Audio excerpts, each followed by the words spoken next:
Dulu rakyat kita biar miskin beli beras 5 literan lah buat beberapa hari. Hari ini tahu nggak teman-teman?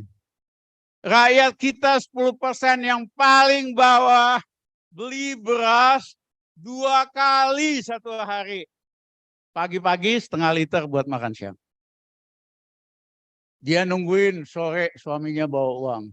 Dia beli lagi setengah liter.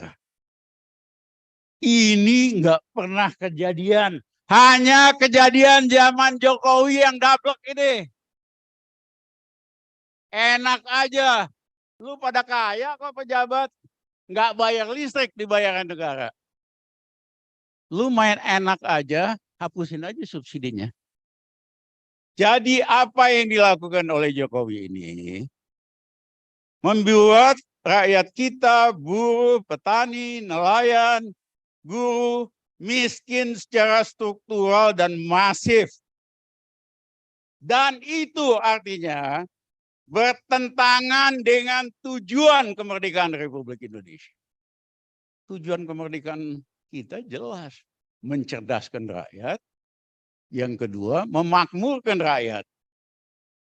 Ya, ini tidak mencerdaskan dengan segala macam kebohongan dan PHP palsu ini. Tidak memakmurkan, malah miskin. Memang udah waktunya Jokowi kita turunin. Gitu aja repot.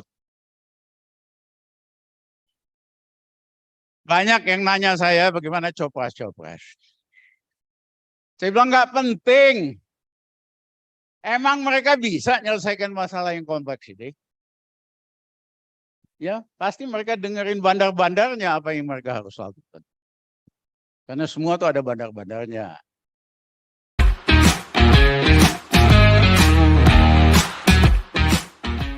Bang Rizal ini tokoh yang konsisten dari dulu dan kita mengagumi komitmen dan konsistensi dia.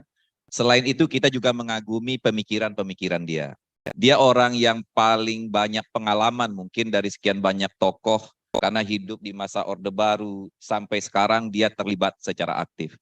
Nah, Bang Rizal, saya ingin bertanya karena tema diskusi kita pada hari ini adalah demokrasi, kesejahteraan, dan jaminan sosial. Apa korelasinya antara demokrasi dan kesejahteraan itu apa, Bung Rizal? Saya di situ aja ya. Boleh. Sambil berdiri juga boleh. Supaya kita bisa gebrak siapa yang harus kita gebrak. Oke, silakan Bang, silakan.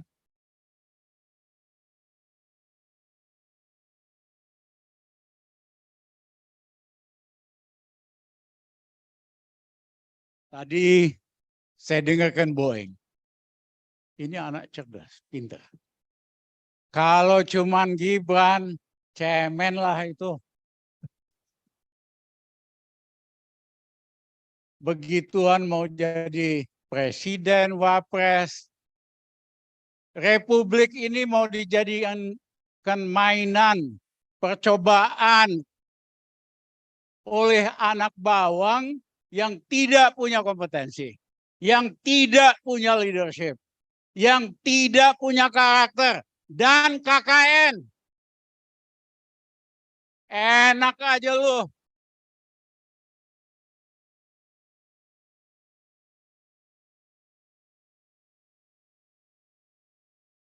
Iqbal luar biasa. Inspiring. Enggak kapok-kapok. Enggak bosan-bosan.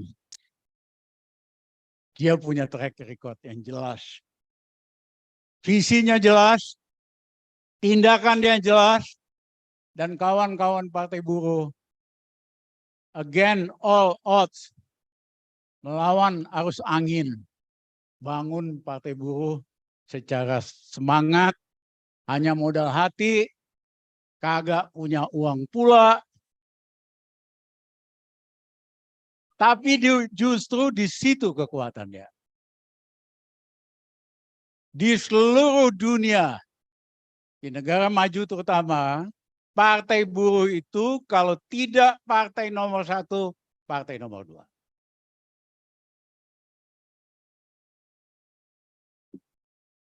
di Skandinavia, di Inggris, di Australia, banyak sekali dipimpin Perdana Menteri atau Presiden Partai Buruh. Makanya Iqbal sebetulnya hebat kalau zaman ketua partai di Indonesia mau ketemu Perdana Menteri nggak bisa loh. Mau ketemu Presiden nggak bisa. Tapi Iqbal sebagai ketua umum Partai Buruh bisa ketemu Perdana Menteri Australia. Bisa ketemu dengan tokoh oposisi paling besar di Inggris, Partai Buruh. Bisa di New Zealand dan sebagainya. Cuman Iqbal mungkin kurang ongkos ya nggak bisa jalan-jalan. Kalau ada ongkos tuh beritanya gede banget Iqbal. Ketemu satu-satunya ketua partai yang bisa ketemu Perdana Menteri Australia. Kalau Iqbal udah punya uang kasih tahu nanti gua aturin. Memang partai ini partai baru. Kerja keras, komitmen. Tapi bisa lebih hebat lagi enggak? Menurut saya bisa. Bagaimana caranya supaya Partai Buruh ini on fire, menarik segala lapisan rakyat di Indonesia. Tidak bisa dengan pendekatan konvensional, tradisional, apalagi di Indonesia ini semua urusannya uang, seperti Ferry katakan. Caranya harus konsisten memperjuangkan hal-hal yang jadi pokok masalah rakyat kita.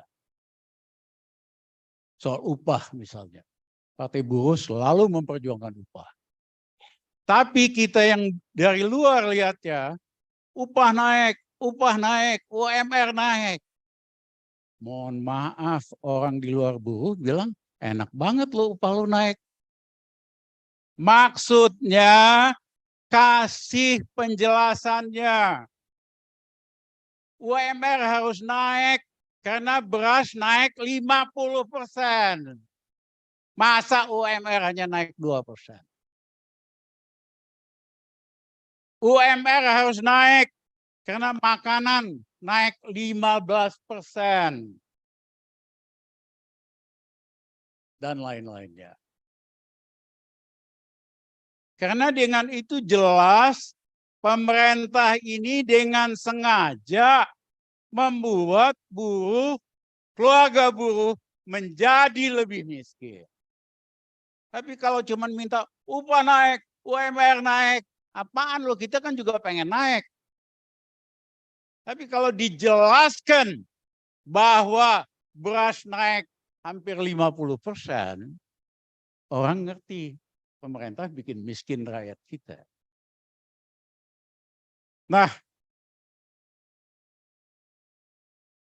memang betul kebijakan-kebijakan Jokowi selama 9 tahun ini membuat rakyat kita, buruh, nelayan, petani semakin miskin.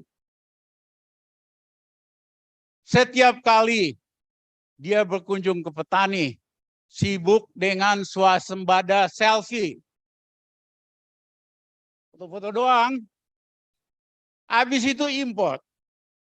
Import beras. Dia bikin makmur petani di Thailand. Sekarang dia bikin makmur petani di Cina. Hari ini dia punya alasan cuaca panas. Mas Jokowi, sampean itu ngeles mulu. 9 tahun sampean kuasa, setiap tahun selalu import kok 2-3 juta ton. Tahun-tahun lalu cuaca bagus-bagus saja, sampean tetap import. Karena setiap import ada komisi yang para pejabat terima, sogokan yang para pejabat terima. Sebetulnya banyak yang takut dikunjungi selfie sama Jokowi. Karena kalau dia datang ke ladang garam, pasti dia import garam 3 juta ton. Dia datang ke petani tebu, pasti habis itu import gula. Ngaku ikut ajaran Bung Karno. Ngaku ikut Trisakti. Kebijakan ini cuma import doang. Padahal untuk swasembada 2-3 tahun cukup. Rizal Ramli nggak asal ngomong. Waktu saya Menko-nya Gus Dur, apa yang saya lakukan? Saya hapuskan hutang petani, bunga berbunga 26 triliun. Supaya petani tidak diuber tanahnya, mau disita. Supaya hatinya senang. Habis itu saya naikin rasio harga gabah, pembelian gabah dengan pupuk. Biasanya zaman Pak Harto 1,5, petani untung 50%. Makanya zaman Pak Harto pangan lumayan, bahkan pernah ekspor. Zaman Gus Dur saya naikin 1,75. Satu buat beli pupuk, 75%, untungnya petani semangat, naikin produksi, kita 2,5 tahun tidak pernah import beras. Itu bukan rocket science. Sederhana kok, common sense. Kamu pengen Indonesia swasembada, kita naikin rasio harga harga pupuk ke gabah jadi 2,0. Apa yang terjadi? Bayangin keuntungan kasar bertani 100%. Banyak orang yang bukan petani yang punya uang tiba-tiba bakal ingin bertani di Sulawesi, di Sumatera. Indonesia bahkan bisa import beras. Tapi meningkatkan produksi itu bukan dengan proyek food estate. Kok pada diam semua? Apa pendukung Prabowo di sini deh? Pada dengar, Bang. Hah? Terpukau mendengarnya. Ah. Jadi fokus dengan kebijakan, bukan dengan proyek. Sayangnya menteri-menteri Jokowi semua pedagang, kerjanya proyek semua. Saya ingat waktu saya di kabinet Jokowi, ada menteri-menterinya yang usul hapuskan subsidi listrik 450 kilowatt. Dia bilang, saya satu-satunya yang protes. Saya nggak mau. Karena yang pakai listrik 450 kilowatt itu paling ada 2 lampu buat anaknya belajar. Ada TV kecil. Ada 15,7 juta orang. Enak aja. Lu pada kaya kok pejabat. Nggak bayar listrik, dibayarkan negara. Lu main enak aja, hapusin aja subsidinya. Saya tunjukkan ada cara untuk menaikkan keuntungan PLN dengan melakukan efisiensi. 2% aja cukup. Tolak kenaikan penghapusan subsidi. Jokowi manut sama saya, ditolak. Mohon maaf, waktu di kabinet saya become the voice of the people. Setelah kita kagak ada lagi, yang ada the voice of pedagang semua di situ.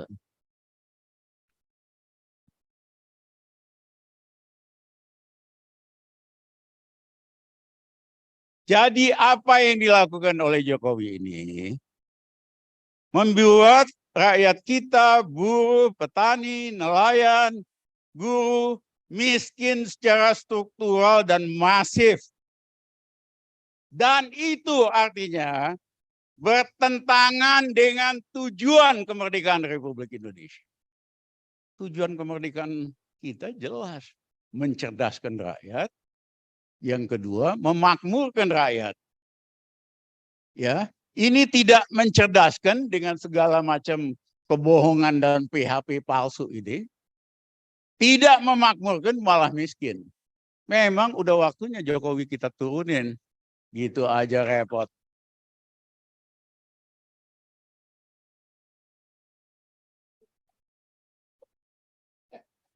Ini nih udah nggak benar. Koalisi Indonesia Maju, koalisi Indonesia Maju lagi. Itu nggak benar. Maju buat siapa? Maju buat oligarki, maju buat anak-anak lo, iya kan? Maju buat elit, kagak. Slogan yang benar itu mencerdaskan dan memakmurkan. Itu yang harus kita pegang. Banyak yang nanya saya bagaimana copras-copras. Saya bilang nggak penting. Emang mereka bisa menyelesaikan masalah yang kompleks ini? Ya, pasti mereka dengerin bandar-bandarnya apa yang mereka harus lakukan. Karena semua tuh ada bandar-bandarnya. Saya mohon maaf, optimis. Bentar lagi Jokowi selesai kok, turun kok.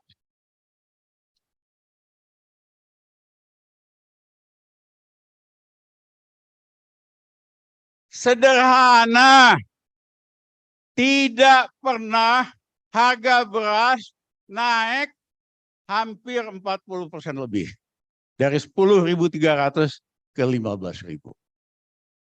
Kecuali menjelang kejatuhan Bung Karno, kecuali menjelang kejatuhan Pak Harto, itu naiknya cuma 15%, ini 45%. Kenapa nggak heboh? Karena media-media dikasih iklan supaya tidak memberitakan kenaikan harga-harga. Saya bilang sama Pemret yang muda-muda, kalian cemen amat sih. Zaman dulu ancaman pers itu ditutup siupnya, harus PHK. Tapi wartawan-wartawan senior Indonesia itu gerilya supaya tetap kritis. Hari ini lu kasih duit iklan aja, tutup mulut semua. Sehingga media resmi menjadi mesin propaganda pemerintah Jokowi yang brengsek itu.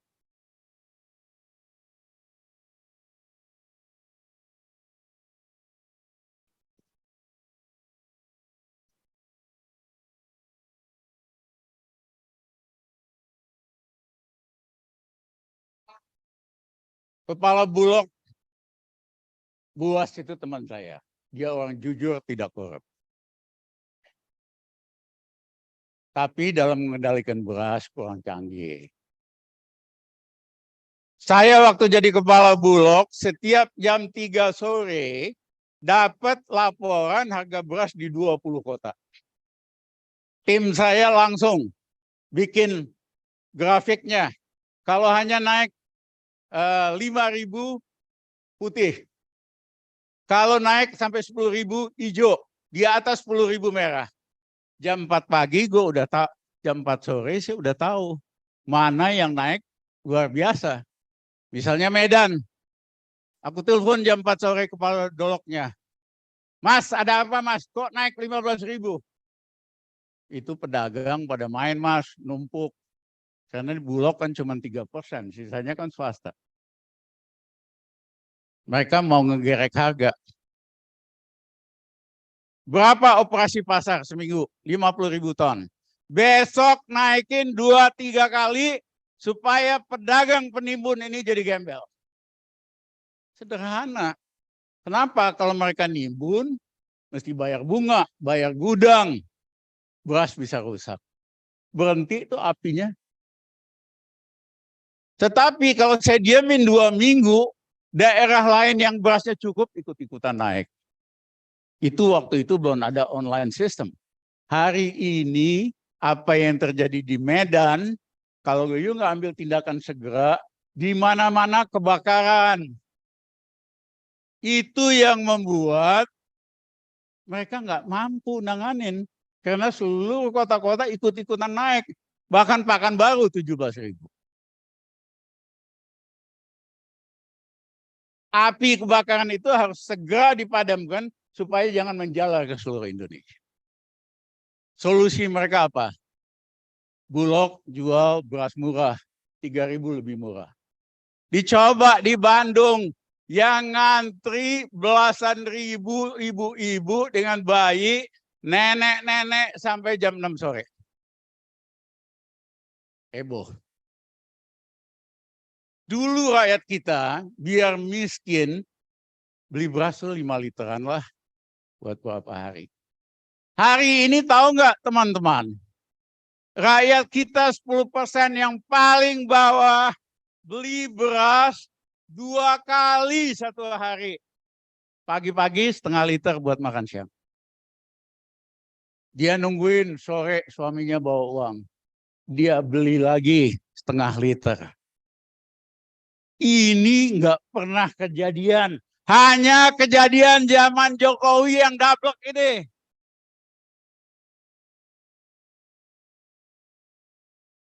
Yang kedua, mereka larang rakyat membeli beras di supermarket hanya boleh maksimum 2 kali 5 kilogram. Apa yang terjadi? Golongan menengah yang punya uang panik. Dia panik buying. Biasanya dia beli cuma 20 kilo, dia mau 100 kilo, dia mau 500 kilo. Makin lama stok makin kagak ada, nanti balik lagi harganya, bakal naik lagi. Yang ketiga, ya, ekspor Indonesia anjlok 23%. Dolar bakal rontok, nanti balik lagi ke harga. Waktu saya mulai mobilisasi lawan Pak Harto, saya kumpulin aktivis mahasiswa BEM di kantor. Jangan timpe Pak Harto langsung. Fokus sama kenaikan harga. Karena tahun depan harga bakal naik. Ini Oktober 97. Tagline-nya turunkan harga, turunkan harga. Kalian nggak digebuk tentara, punya waktu dapat simpati dari rakyat dan konsolidasi. Nanti pada waktunya ganti tagline-nya. Turunkan harga, turunkan Harto dan keluarga. Hari ini saya minta semua mahasiswa, aktivis, buruh, gunakan tagline turunkan harga. Atau Jokowi jatuh. Udah simpel aja. Harga BBM dinaikin terus. Karyawan pasti ngerasain. Harga listrik naik terus. Hanya di negara yang ngaku Pancasila ini, bisa-bisanya saudara nggak bayar listrik 1 hari. Dimatiin hari itu. Rumah gua aja diancam pernah sekali. Di seluruh dunia dikasih waktu 1 bulan. Waktu saya masih kuasa. Maksimum 2 bulan. Ya kan? Rakyat ada uang ya kasih waktu lah. Mereka juga nggak bakal kabur. Ini rejim sangat anti Pancasila. Enak aja 1 hari kagak bayar. Dicabut. Di negara lain 1 bulan. Rugi karena nyolong semua. Kapan-kapan gue kasih angkanya kalau kamu tertarik. Rizal Ramli ngomong gini nih pasti ada angkanya. Ya. Nah, jadi fokus sama kenaikan harga. Harga beras, harga BBM, harga listrik, harga pendidikan. Yang luar biasa mahalnya. Seperti Iqbal katakan tadi. Mampu nggak kamu turunkan ini? Kalau nggak ya mundur. Memang sampean nggak becus kok. Tolong diulangi kata-kata saya. Sampean nggak becus. Sekali lagi. Sampean nggak becus. Sekali lagi. Sampean nggak becus. Sekali lagi. Sampean nggak becus. Oke. Nah, yang kedua adalah soal dinasti kerajaan. Pendiri Republik Indonesia, raja-raja di Indonesia, nyumbang harta, nyumbang kerajaannya, supaya kita bikin republik. Maluku, yang menguasai Maluku, Sultan Tidore, sampai Papua, dia dikasih pilihan nama PBB. Satu, merdeka sendiri. Yang kedua, ikut Belanda. Yang ketiga, ikut Republik. Sultan Tidore ikut Republik. Bayangkan nggak kalau Sultan Tidore pilih merdeka atau ikut Belanda? Jangan-jangan mereka lebih makmur. Karena semua tambang nikel ini semua ada di Maluku Utara. Jadi Jokowi ini kagak tahu diri. Tampangnya aja culun. Ya. Ambisinya pengen jadi raja. Enak aja loh.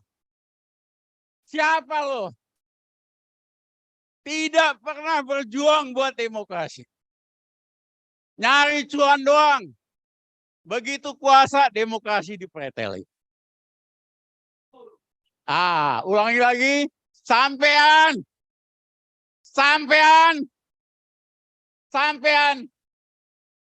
Oke.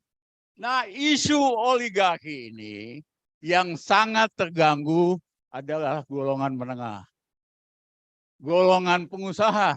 Pada telepon saya, Bang, anak kita sekolahin di Amerika. Pulang harus mulai dari pabrik dulu. Kagak ada ceritanya itu langsung jadi direktur.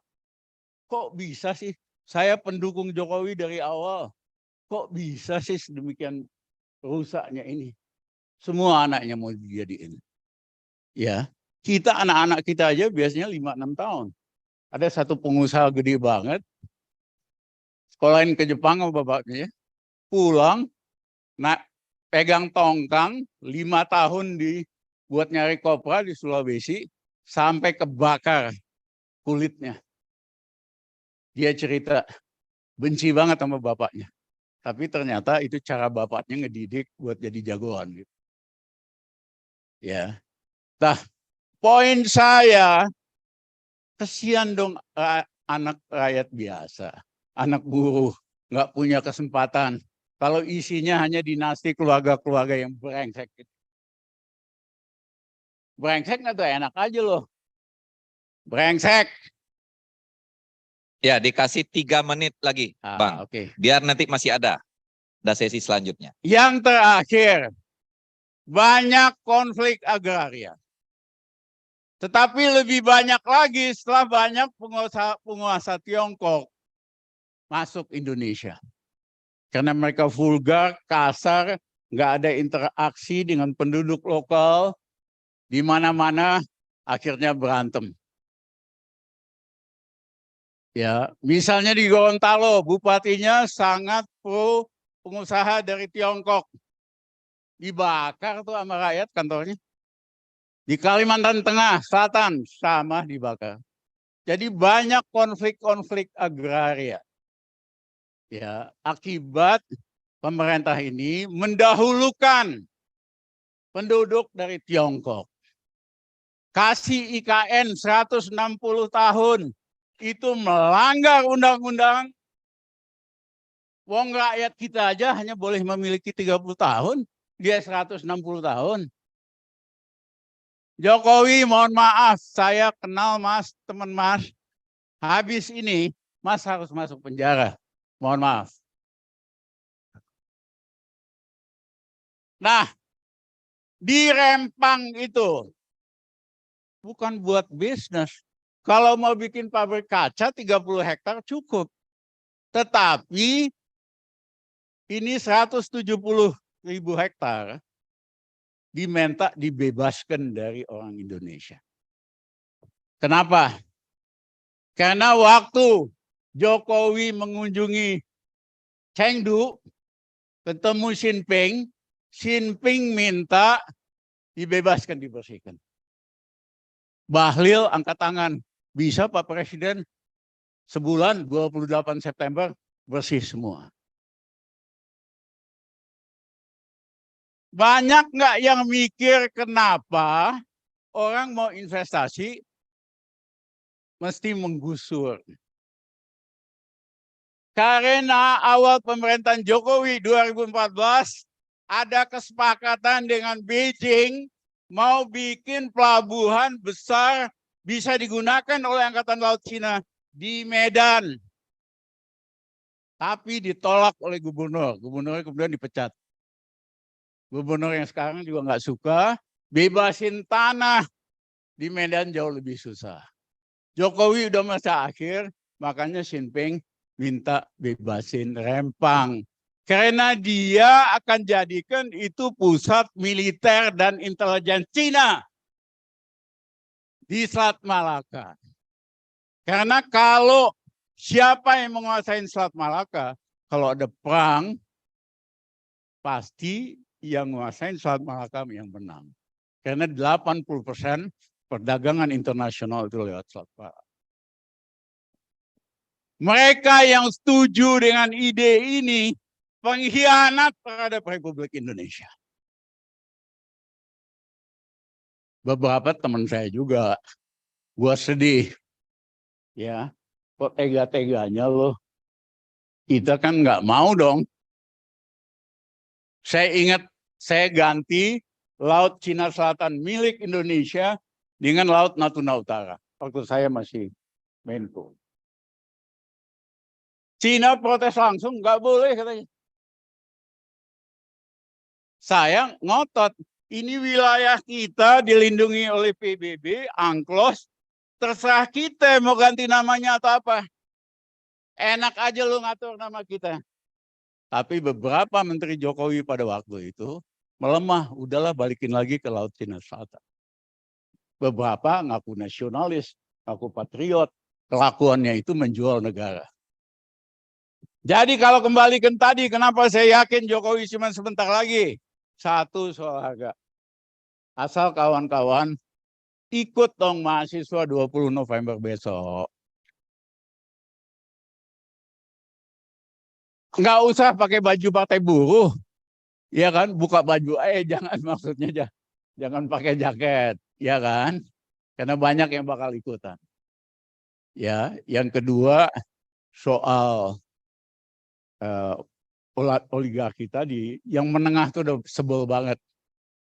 Ya, yang ketiga adalah soal Jokowi hanya sekedar boneka dari Beijing. Itu yang kita nggak suka. Terima kasih.